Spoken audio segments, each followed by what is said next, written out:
In a small and beautiful town at the foothills of a mountain range, our hero, the Class 9 Archmage Ellison, has built his restaurant. He cries tears of joy upon completing the construction as he recalls how life has treated him in the past few years. 15 years ago, he was a lonely loser in modern-day Korea and a wannabe chef. He attended a culinary school so that he could open his own restaurant one day, but Truck-kun had other plans for him. One night, as Ellison was returning home, Truck-kun sent him to another world, and Ellison was shocked as he saw the unimaginable here. He realized he was sent to a fantasy world as he saw magicians and knights fighting against a fire-breathing dragon. Ellison wet his pants when suddenly a man told him to stop staring at the dragon and evacuate with other civilians if he wanted to live. Even though he had no idea what the hell was going on, Ellison followed the man and asked him about this place. He learned that this was a town called Grake, located on the outskirts of the Louvren Empire. Ellison panicked as he learned that the empire was at war with dragons, and he felt that he was going to die soon.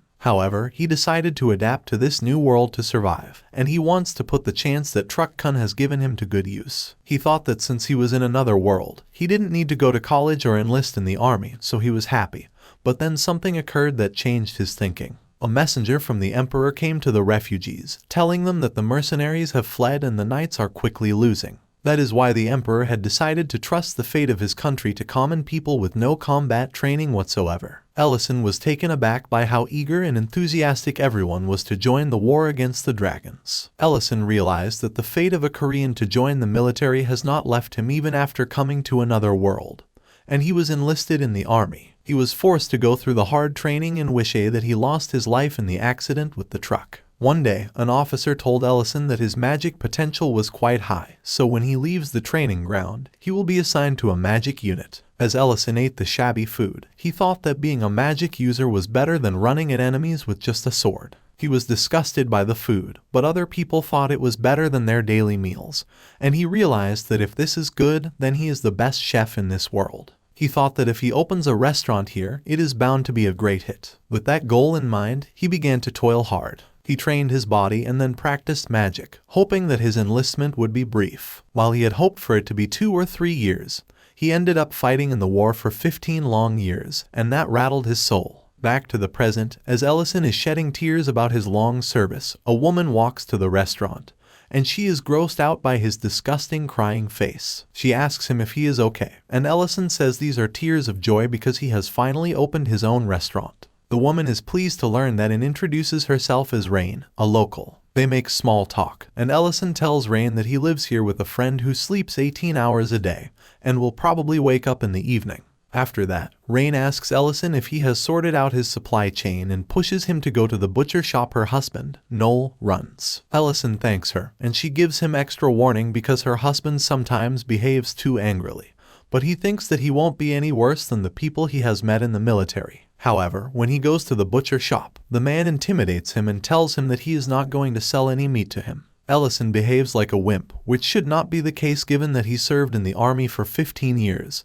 But anyway, he tells the man about his restaurant. The butcher says that he has seen restaurant owners before too, and all they do is buy and stockpile the meat so they can sell it at a higher price later. Ellison tries to say he is not like the other guys, but the butcher is furious and tells him to get the hell out of his shop. Then suddenly, something hits his head, and he turns back to see his wife Rain furious at him for behaving rudely towards a guest she sent. She scolds her henpecked husband, and Ellison wants to go home rather than see their family drama. In the end, Rain convinces her husband to sell some meat to Ellison. She then tells Ellison that her husband has trust issues because one of his friends from his mercenary days betrayed him in business. Soon, the butcher comes with some meat, and Ellison finds that it is the lowest quality meat available in the entire world. The butcher says he won't give good quality meat to someone he doesn't approve of and asks Ellison to prove his skill with this meat if he wants to get some good products. He hasn't noticed the cast iron pan coming towards his head again, and all I can say is rip. In advance, Noel keeps on trash-talking Ellison, but only in his imagination because he has been knocked out senseless by his wife. Ellison asks Rain if she wasn't being too harsh, but she says that he has a thick skull and won't take any damage. She apologizes to Ellison for her husband's conditions, but Ellison accepts it and says that he will cook for them. Rain is taken aback as Ellison invites her and her husband to his restaurant for dinner in the evening,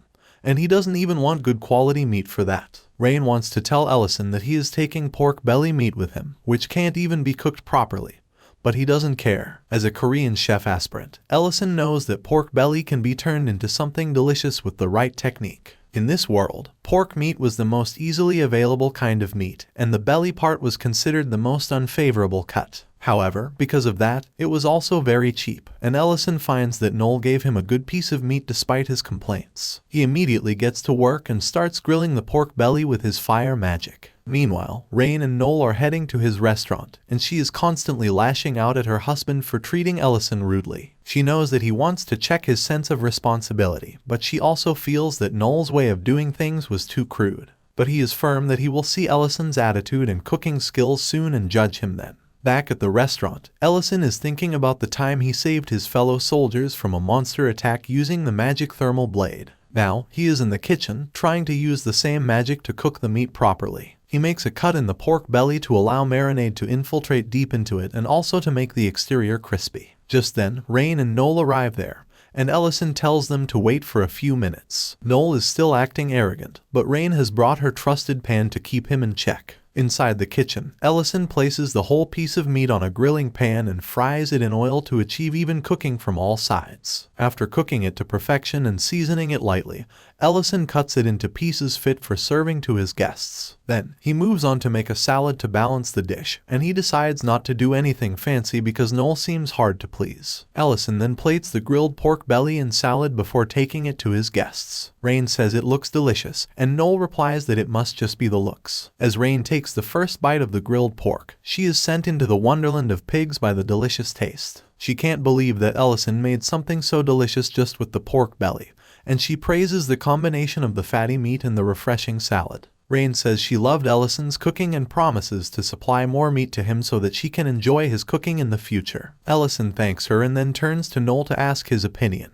but he is stunned to find that the butcher had licked his plate clean and was still drooling. That's the fastest 180 I've ever seen. Ellison asks Noel if the food satisfied him, and he declares that it did not and asks him to bring more food immediately. Rain smacks him again as she tells him to be more polite, and Noel rubs his head before he tells Ellison that he passed his test. He claims that this was the best pork dish he ever tasted, and he tells Ellison that he can get the finest meat he wants now. Ellison is happy to hear that, and he shakes Noel's hand, realizing that he has got a butcher now, and he thinks that it is enough to consider that his first day of business is successful. 1 week passes after that, and Ellison's shop quickly attracts more customers, all of whom ask for pork belly. They compliment his cooking and say they will come again soon. As Ellison starts cleaning up the kitchen, he realizes that he is running low on salt and condiments. In this world, even simple spices are very rare and expensive, and their quality is also not as good as that in the real world. However, Ellison has a way to deal with both problems in one go. He places a gold coin on a magic circle and uses the summoning magic that allows him to summon objects from the modern world.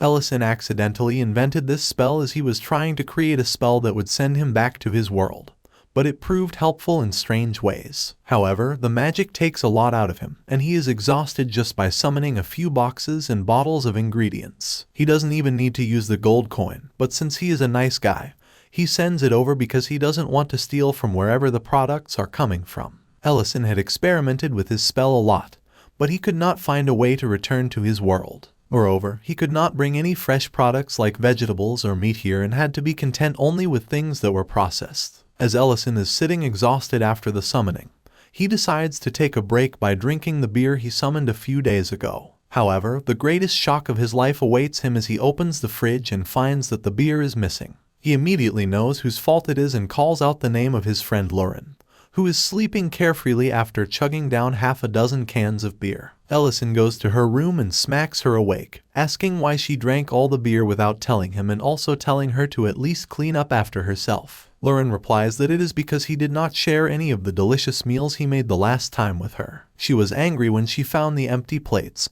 and this was her revenge. As for the cleaning, she claims that a black dragon like her shouldn't need to do any cleaning, as that was the work of the lower life forms. Ellison is furious and smacks her again, telling her to peel onions and organize her room. Lauren cries as she says that she is a dragon, and Ellison recalls how he first met her when she was a young dragon who had lost her parents because of the war. He found her crying and could not leave her like that, so he took her along, and she transformed into a human to live with him. Lauren has lived for centuries, but Dragon's development is slow, and that is why she is still too immature. She is crying because of the onions, but as Ellison promises to make her a hamburger steak for dinner if she completes her work in time, Lauren is very happy and starts working with enthusiasm. Soon, Noel arrives at the restaurant, looking quite gloomy, and asks for alcohol and snacks. Ellison goes to his kitchen and takes out a bottle of vodka, but he rebottles it to make it look like it was made in this world. He presents the pork belly and vodka combination to Noel, who says that he doesn't want water but alcohol. Ellison just tells him to have a sip, and as Noel takes a shot before eating the dish, he finds that it tastes quite good. Even as he praises the food, Noel looks serious and asks Ellison to keep bringing the vodka. He gets seriously drunk, and as Ellison tells him to go home for today, he loudly declares that he has to get drunk today. Ellison is surprised and asks what is happening, and Noel sadly remarks that he thinks Rain is probably cheating on him. That's got to hurt. Ellison is shocked and asks Noel to elaborate, and he talks about how his wife dresses up nicely a couple of times a month, and then goes out, claiming that she needs some fresh air. He claims that this continued for several months before he decided to secretly follow her and found that she was meeting up with an old colleague from their mercenary days. Noel gets furious as he says that the man was his best friend back in the day, who suddenly vanished after their marriage. Now, he is getting close to her, and even today she has gone out to meet him. He claims that he cannot face the truth alone because he still loves Rain and cannot live without her. He asks Ellison what he should do now, and Ellison asks him to leave it to him. He assures Noel that Rain isn't the type of person to cheat, and he wants to see things for himself. Ellison dresses up as the Archmage and tells Lauren to stop peeling onions and join him because they have another job. They go to the city and find a crowded restaurant, where RMC finds the nervous Rain meeting up with a white-haired man, who he thinks is the backstabbing best friend. Ellison asks Lauren to use her dragon senses to listen to their conversation and promises to give her 2 hamburgers as a reward. Lauren snoops in on their conversation and recites it for Ellison. Rain asks the man named Ment if the right time to tell things to her husband has not yet come. Ment is also nervous, as Rain says Noel is getting suspicious of them, but he doesn't want to meet him because he knows Noel won't be pleased to learn that he helped him. After hearing this, Ellison assumes that it is not an affair, and he immediately leaves, saying he has heard enough. Lauren asks him where he is going, and Ellison just tells her to return home and wait for him. He goes straight to Rain and her friend and tells them that Noel has seriously misunderstood them. They are both taken aback, and Ellison tells them the whole story. Back at the restaurant, Noel has turned into my friend, who always misses his ex whenever he gets drunk, when Ment and Rain pay him a visit. He is furious as he tells them that they look good together, and Rain tries to tell him that he is misunderstood. Noel's rage explodes as he asks what he could misunderstand. He rushes to punch Ment because he trusted him, and Ment doesn't even bother to move from the way of his powerful punch. However, Ellison saves his face from being crushed with a magic barrier. He then tells Ment that letting Noel hit him won't do anyone any good, and he must resolve this situation properly. Ellison calmly spills the tea as he says that Ment was the one who gave Noel money to open his butcher shop without letting him know. His words stun Noel, who can only ask Ellison to elaborate while he goes to the kitchen with his basket of fresh ingredients. He tells him to talk it out with everyone while he prepares something for them to eat. Ellison plans to cook something that can help with Noel's headache, and using the bear meat that Rain gave him, he decides to cook a delicious hot pot. He is done cooking soon and hopes that the situation outside has calmed down as well. Outside, Noel is aghast to learn that Ment gave them funds to set up their store. Rain sighs as she claims that after he was scammed, Ment lent them his life savings to restore their shop. She claims that now that they are doing good business, she was meeting with him every month to repay the money. Noel still cannot digest this information as he believes that the money came from the knights, who caught the scammer and returned money to all of the victims. Ment tells Noel that he couldn't give him the money directly because he was too proud to accept help like that, but now he regrets doing him a favor in such shady fashion. As Noel is about to interrogate him about why he would take such a big risk when he had his own plans after retirement, Ellison interrupts their conversation with food, claiming that it isn't good to let it overcook. He serves his guests the hot pot, and Ment is amazed by the taste. He offers a bowl to Noel, who is initially hesitant but then realizes the deliciousness of the soup. Ment takes this chance to remind him of one of their battles, where Noel got stabbed with a sword to save his life. Ment remembers that battle vividly because they were facing a lack of food and could only eat watery soup. One day, he hunted a wild bear for meat and collapsed right as he brought it into the tent. They tried their best to cook it into something palatable, and even that shabby soup felt like the best dish in the world at that moment. As Noel hears this, he gets emotional about remembering that time. Ment then says that he never had any plans after his retirement that would stop him from helping his friend. Noel starts crying as he apologizes to his friend for doubting him, and Ellison thinks that his work here is done. While his customers enjoy their dinner and a cathartic conversation, Lauren bothers Ellison to cook hamburgers for him. He tells her to wait till the customers are gone, but she throws a fit like she is a toddler. Just then, Ment comes there, and Ellison shuts Lauren's mouth to talk to him. Ment praises his cooking and then asks if he can cook for a party for his mercenary party before they leave on a big mission. Ellison is stunned to hear this offer, and he readily accepts this golden opportunity. However, he makes the mistake of choosing chicken meat for the menu and regrets it as he tries to catch a wild chicken. In this world, the chickens were rare, and on top of that, they were even more agile and faster than in the real world. Ellison fails to catch one even after running behind it for an entire day, and he feels like setting the entire forest on fire to get his hands on one. A few days ago, he visited Noel to buy some chicken meat, but he told him that it was too rare and expensive to be found in his shop. But as Ellison hurt his pride by saying that he was just a mediocre butcher, Noel told him that some chickens had been spotted in the lemon forest. Following his advice, Ellison came to the lemon forest, only to be mocked by the chicken who was running him ragged. Ellison gives up and asks Lauren for help, and she reminds him of his promise that he will do the dishes for the entire month if he fails to capture a chicken. Lauren uses her stare to immediately kill the chicken without giving it a chance to run, and as Ellison collects it, she remarks that he would also be as useless as a chicken if he had not eaten a dragon's heart. Wait, what? Apparently, it's not time for the story to be told right now, and Ellison says that eating the dragon's heart gave him a great boost. But right now, he wants Lauren to focus on hunting more chickens for him. Soon, Lauren relaxes while drinking beer as Ellison preps the chickens. He asks Lauren to not finish everything because he needs the beer for his guests that are coming this evening because the dish he is preparing really goes well with beer. At night, Ment and his mercenary group assemble at the restaurant, and no one except his junior Miltine trusts his judgment regarding food. However, everyone makes fun of the boy for being a bootlicker who will find grass tasty if Ment says it is. Just then, Ellison comes there, and Ment introduces him to Miltine, who is quite eager to test out his food. Ellison proudly presents deep-fried chicken to them, and the mercenaries are shocked because catching a chicken was not easy even for professional hunters. Ellison tells them to eat it before it gets cold, and the taste of the fried chicken blows them away. Ellison realizes that he cannot work fast enough to serve food at all the tables quickly, so he asks Lauren to help him. But she gives him some snarky remarks about how she is a dragon who won't stoop so low as to serve humans,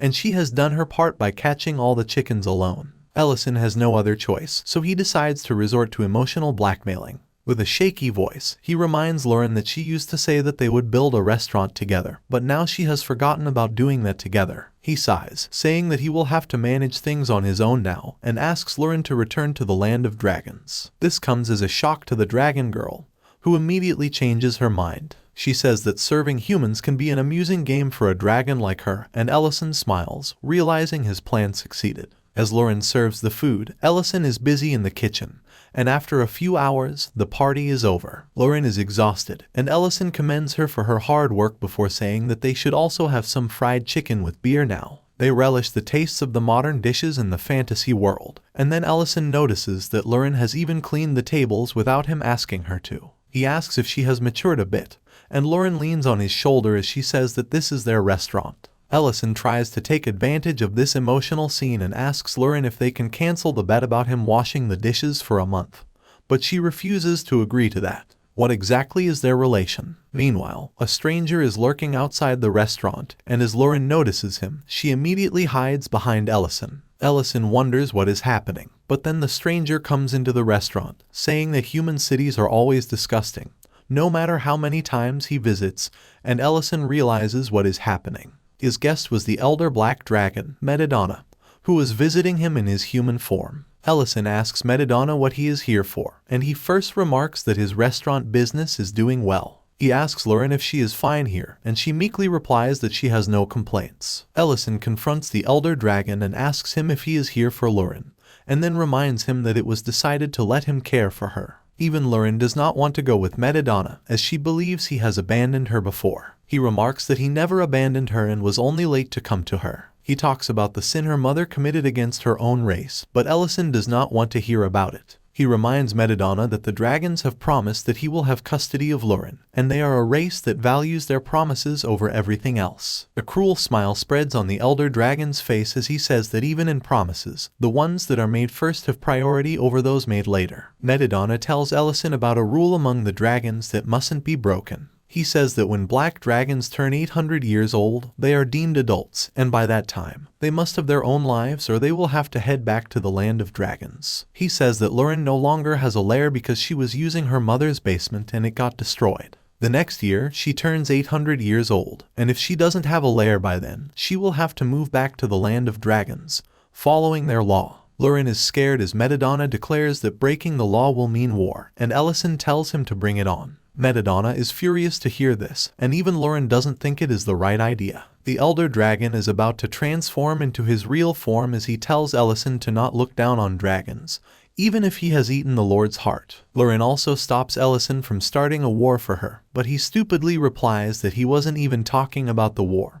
He just wants to help her make a new dragon lair. Both Metadonna and Lauren are stunned to hear this, but Ellison thinks that 1 year is enough time to create a dragon's lair, and they have enough treasure to fill it. Even Metadonna is stupefied upon hearing this because he never expected Ellison to use this method, and he cannot find a fault in it. He teleports away, saying that he will return in a year, and Ellison wishes that he doesn't return ever. After that, he starts helping Lauren make a dragon lair. A lair is technically the cave in which a dragon lives, with a magnificent interior decorated with dazzling jewels. Obviously, it takes a lot of time and effort to create a lair, and Ellison soon realizes that he challenged the elder dragon too hastily. Because the rumors about his restaurant selling chicken spread throughout the area, the customers were starting to flood in, and he got too busy with them to even think about creating a lair. He is exhausted and decides to cut down on the number of his customers. That's the first time I am hearing about a shop owner wanting less customers. He soon takes Noel along to the lemon forest, where the chickens are found in abundance. Noel is shocked as Ellison declares his plan to sell chickens to him, and he can sell their meat for a great profit. He only wants 50% of the profit, even though he is hunting all the chickens, because that will send all the unnecessary traffic to Noel's shop. Noel is not so sure about it, but Ellison tells him to not think much and rake in the profit as it comes. They make the deal, and then Ellison recalls that chickens are migratory birds and change their habitat every few years. To stop them from doing that, he creates a giant barrier surrounding the forest so that they cannot leave. Noel is stunned and asks Ellison how he can use such powerful magic, but Ellison replies that he is just a magician who retired from the war to start his restaurant, and nothing more. He asks the butcher to keep his magic skills a secret. The very next day, Ellison's plan bears fruit, and his restaurant is completely empty. He is the first person to laugh that he has no customers today, and even Lauren thinks that he is a bit weird for that. Ellison sheds a tear as he says that he wishes that at least some customers still came, but now they have time to build a lair. Lauren is happy to hear this and asks Ellison if he will live with her after they build the lair, but Ellison has no plans to do this. Lauren is upset and declares that she doesn't need a lair if Ellison isn't going to stay with her, and she thinks that they should instead wage war on the Black Dragon family. Ellison tells her to calm down because they are going to construct the lair nearby so that she doesn't need to worry about being away from him. Ellison takes Lauren to the hill directly below the restaurant, which is owned by him since the property here is quite cheap. Ellison plans to dig in from a side while stabilizing the hill with a barrier so that it does not collapse. Lauren likes the plan and says that they should get to work immediately, but Ellison leaves all the digging to her, saying that he can't leave his restaurant vacant for too long. Lauren is shocked, but she has no choice but to work alone. Meanwhile, Ellison goes to his restaurant and relaxes because there is no customer. However, he jinxes his rest by talking about it, and a boy comes there and asks him if this is the famous restaurant. Ellison replies that he doesn't know about famous, but it certainly is a restaurant. The boy asks Ellison if he serves chicken here, and he tells him to go to Noel's butcher shop if he wants chicken. However, the boy does not want to do that and settles for anything else on the menu instead. Ellison goes to the kitchen, assuming that the boy is a noble's son with difficult circumstances, but who is he to judge him? He decides to make hamburgers for him since they are liked by kids, given how much Lauren likes them. He creates the patty from scratch and then even puts an egg in the sandwich and presents it to the boy. The boy is excited to taste it and about to take a bite when his servants barge into the restaurant looking for him. The boy's expressions turn horrid as the servants ask him what he is doing in a place like this, and they even go as far as to say he might get food poisoning by eating in a place like this. Ellison won't let this slide, and he confronts the head servant, who informs him that the boy is Darren Grake, the son of the Baron who rules over the city. Ellison replies that he doesn't care about the customer's background and that he will serve the same food to the Baron as he will to a commoner, infuriating the stuck-up servant.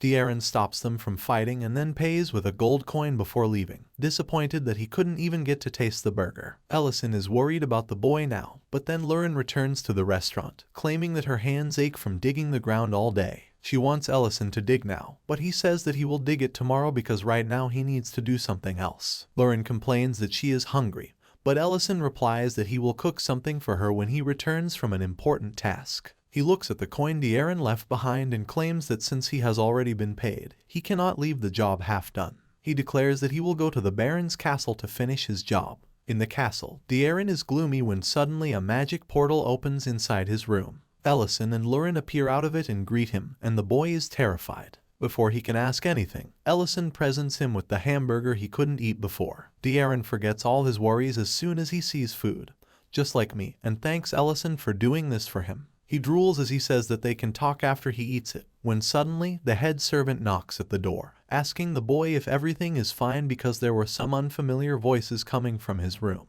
Darren is terrified, and now Ellison is getting irritated by the nosy servant who won't even let his master eat a hamburger. The boy asks what he should do, and Ellison tells him to simply command the servants to leave, as he is the Baron's son. However, Darren has no confidence in himself because his servants have never listened to him before, and they always ignore him. The servants are banging at the door, and Lauren can't stand the wimpy kid in front of her anymore. She suddenly shouts at the servants in Darren's voice, telling them that he doesn't need them and they should go back immediately. Darren is shocked by her mimicking abilities and fears that the servants won't obey even then.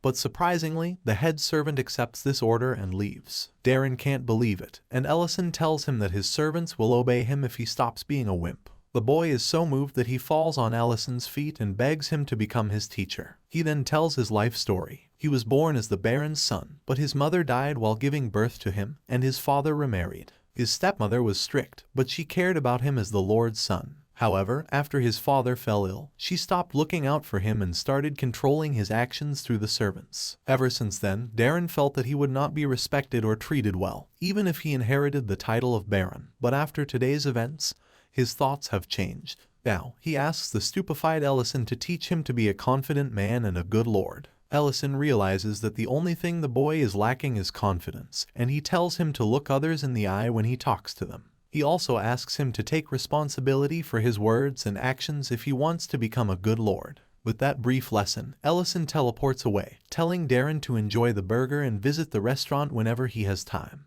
The boy is still thinking about his words, and when he takes a bite of the burger, he finds it too delicious. A realization suddenly dawns on him, and he realizes that being a good lord means making such delicious food available to everyone. He is a bit out of line, but not wrong at all. Meanwhile, Ellison and Lauren come to their restaurant, where she asks him why he is making so much effort for a complete stranger. Ellison shows her the gold coin and tells her that he must work hard enough to give his customers the service for what they have paid. The gold coin was 500 times more costly than the price of the hamburger, and that is why he needed to do something of equal value for him. Ellison is happy that he got paid so much, and he hopes that Darren frequents their shop and spends a lot of money. But Lauren is not happy because that would mean fewer hamburgers for her. Meanwhile, on the boundary where the town meets the forest, there is a clinic run by a skilled doctor that draws in a huge crowd. However, the reason for the huge queue is not the skills of the doctor, but the fact that she is a beautiful elf woman. While some people, like Rain, go to her to treat their injuries, most of the men are there only to hit her. Perverts. One day, the elf doctor Elena tells Rain that she plans to return to her hometown because she does not want to live in this place because of the constant harassment by perverted men. Rain is shocked because she values Elena's skills as a doctor, and the elf also says that she wants to treat people here. But the negative aspects of staying here are more than the positives. Rain realizes what she means because even her husband has many negatives, but she loves him for his positive qualities. She tells Elena to find more things she loves about this town so that she can keep on staying here. And she suggests she try out Ellison's restaurant because it has the most delicious food in the world. Meanwhile, Ellison is digging to create Lauren's lair when Noel and his nephew Nellian arrive there. After inquiring about the hole, they say that they have something important to talk about, and they plan to discuss it over food. Noel also tells Ellison about an elf doctor who is visiting his restaurant right now on Rain's recommendation. Ellison thinks that he should head back to the kitchen now, and he talks with Noel about the elf. He replies that the doctor was a beauty, and all the perverts in the town ran to her clinic to get themselves treated, even if they got pricked by a thorn. He believes that this is why elves hate humans, and Ellison replies that not all elves are the same. As they are talking about how elves are a proud race, he enters the restaurant and finds the elf doctor on her knees in front of Lauren, who is releasing her draconic aura. Alina calls Lauren a great being and apologizes for her rudeness while sweating buckets, and the arrogant Lauren says she will forgive her if she is willing to become her servant for life. Ellison is dumbfounded upon seeing this situation, and as Lauren proudly displays the elf servant she got, he smacks the hell out of her for treating their customer so badly. A few moments earlier, Alina had entered the restaurant and met Lauren there. Lauren remarked that elves are really pretty, and Alina said that Lauren was also a pretty young lady. The dragon girl got furious on hearing that and displayed her real power to Alina, saying that even if she is young for her species, she is still older than her. That was what made Alina weaken her knees, and she fell to the ground right as Ellison entered the restaurant. After teaching a lesson to Lauren, Ellison nervously invites Noel and his nephew in. Inside the restaurant, Alina is flabbergasted as she sees Lauren cry after being hit by Ellison. She has no doubt that the girl is a dragon, and it is common sense that dragons should never be annoyed because they are the strongest species that can destroy entire cities if they feel like it. However, Ellison was treating a dragon like a kid, and she wonders who the hell he is. Suddenly, Ellison apologizes to Alina on Lauren's behalf, and she nervously asks him if he is a human. Ellison affirms and then tells Alina that his story of living with a dragon is quite complicated, so he just wants her to keep it a secret from everyone else. Alina readily promises to keep it a secret because she does not want to die after enraging a dragon, and Ellison realizes that Lauren really did a number on her. He then realizes that she is the elf Dr. Rain recommended and thinks that they have already created a bad first impression in front of her. Alina then tells Ellison that she can't digest meat at all, so she asks him to cook anything that is just vegetables. Ellison pities the girl who didn't even choose to be vegan, and he goes to the kitchen as Noel asks him for the usual pork belly. Ellison thinks that there are a lot of good dishes without meat, but the best thing he can think of right now is tomato pasta. He adds chopped onions and mushrooms to the tomato sauce while he puts the pasta to boil in another utensil, and then puts them together to present an appetizing-looking dish to Alina. I can't stop drooling. Alina is amazed by how good the dish looks, and Ellison assures her that it does not have any meat in it. She starts eating the pasta while Ellison gets busy cooking for Noel and his nephew. Melian doesn't look too eager to try the pork belly, and Ellison turns around to see if at least Alina is enjoying her dish. He finds her devouring the pasta like it is the last thing she will eat. She can't believe that vegan food could be so good because, until now, she has been eating only vegetables. She is like those American vegans who discover the existence of spices for the first time.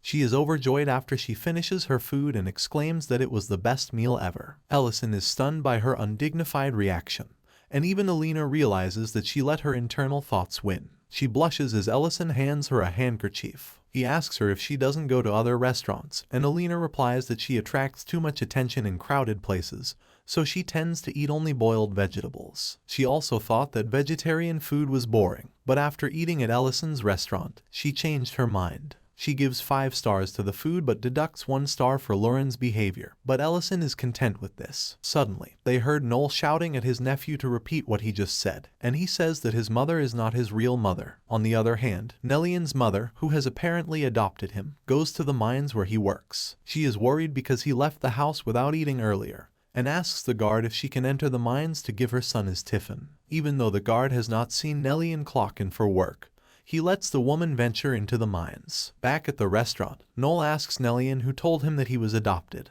and he furiously states that it is not important right now because he was fooled for 20 long years. While Ellison feels guilty about listening to their story, he and Alina note every tiny detail shamelessly. Noel says that Nelian should be grateful to his mother even if she did not give birth to him. She raised him well even after his father passed away when he was just a kid, and he should realize how amazing she is. Nelian says that he knows it, but then his face twists as he says that this morning, he was so furious at learning that he was adopted that he cursed out at his mother when she gave him his lunchbox. Noel is furious upon hearing this and grabs his nephew by the collar, and Ellison gets up to break their fight. However, even before he can do anything, Rain comes running to the door and tells Nelian to hurry out of the mines because they have collapsed and his mother is trapped inside. Everyone is shocked to hear this, and Rain says that the woman went into the mines to find her son. Nellian is devastated upon hearing this and runs to the mines, with Noel deciding to follow him. Alina volunteers to join them because there are bound to be many injured people at the mine right now who will need her help,